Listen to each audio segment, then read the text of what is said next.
ভিডিওটি শুধুমাত্র এডুকেশনাল পারপাসের জন্য বানানো হয়েছে। আমি কোনো সেবি রেজিস্টার্ড ফাইন্যান্সিয়াল অ্যাডভাইজার নয়। কেউ যদি বাই অথবা সেল করেন নিজের রিস্কে নিজে করবেন।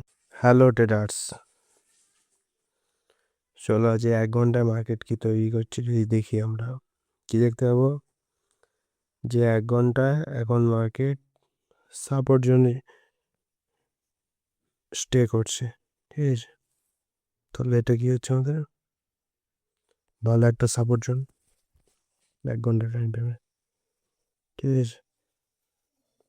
তাহলে কি হলো সাপোর্ট জোন। এরপর যদি রেজিস্ট্যান্স জোন খুঁজি, দেখো এটা একটা রেজিস্ট্যান্স জোন।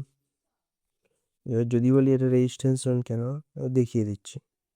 দেখো এটা রেজিস্ট্যান্স জোন কেন, কারণ মার্কেট দেখো এখানে এসেছে, এসে সাপোর্ট নিয়েছে, চলে গেছে, ব্রেকডাউন দিয়ে দিয়েছে, ঠিক আছে। আবার দেখো রেজিস্ট্যান্স নিয়েছে, আবার ফল করেছিল, আবার ব্রেকআউট করেছিল, আবার ব্রেকডাউন করেছে, রিটেস্ট করেছে, আবার দেখো ডাউনফল করেছে। তার মানে এটা একটা স্ট্রং রেজিস্ট্যান্স জোন।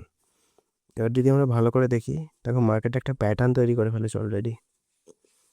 প্যাটার্নটা আমি যদি দেখাই তাহলে বুঝতে হবে। দেখো এটা লেফট শোল্ডার, ঠিক আছে, এটা হেড, এটা রাইট শোল্ডার। মার্কেট কী করবে, দেখো যেহেতু প্যাটার্ন তৈরি হয়ে গেছে অলরেডি 1 ঘন্টাতে, এর মার্কেট যদি এই জোনটাকে ব্রেক করে, মানে পার ব্রেক দেওয়ার পর কিছুটা নামবে, নামার পর কী করবে, এখানে একটা ছোট্ট রিটেস্ট যাবে, রিটেস্ট যাওয়ার পর আমরা ডাউনফল দেখতে পাবো মার্কেটের। এবং যেহেতু 1 ঘন্টা এই প্যাটার্নটা তৈরি করেছে, একটু বড়োই ডাউনফল দেখার চান্স বেশি। এটা গেল ডাউন সাইড ভিউ, ঠিক আছে।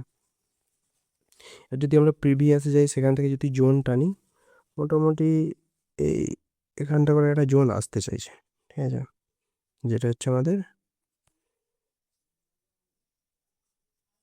সাপোর্ট জোন, ঠিক আছে। মার্কেট যদি এখানটা ব্রেক করে তাহলে আমাদের এই পর্যন্ত টার্গেট থাকবে। এটা গেল ডাউন সাইড ভিউ। এবার যদি আপসাইড ভিউ দেখি, দেখো মার্কেট এখানে এসেছে, এবার লোয়ার টাইম ফ্রেমে গেলে দেখতে পাবো এখানে হচ্ছে ডব্লিউ প্যাটার্ন তৈরি করছে, ঠিক আছে।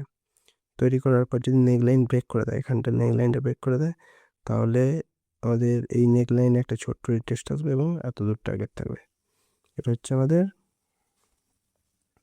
ফার্স্ট টার্গেট থাকবে। তারপর এই জোনটাকে ব্রেক করার পর নেক্সট রেজিস্ট্যান্স জোন থাকবে। যদি নেক্সট রেজিস্ট্যান্স জোনটা টানি, তাহলে এটা হচ্ছে, কারণ দেখো ব্রেকডাউন করেছে, রিটেস্ট নিয়েছে, ফল করেছে, আবার তাকে রেজিস্ট্যান্স নিয়েছে, ফল করেছে, ঠিক আছে।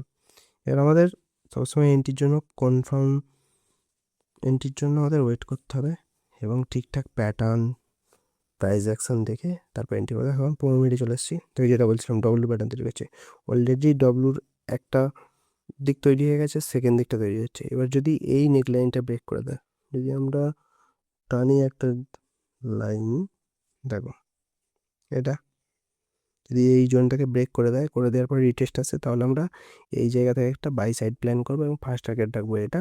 সেকেন্ড টার্গেট তো দেখালাম যে এর পরবর্তী জোন পর্যন্ত। আর যদি এখন ব্রেকডাউন দিয়ে দেয়, তাহলে আমরা অপেক্ষা করব এই জন্য রিটেস্ট আসার জন্য। এবার রিটেস্ট এখানে আসার পর কোনো ক্যান্ডেলস্টিক প্যাটার্ন বা কিছু প্রাইস অ্যাকশন যদি বানায়, তারপরেই আমরা কি করব, সেল সাইড এন্ট্রি প্ল্যান করব। Thank you for watching this video. If you enjoyed it, please hit the like button and the bell notification icon.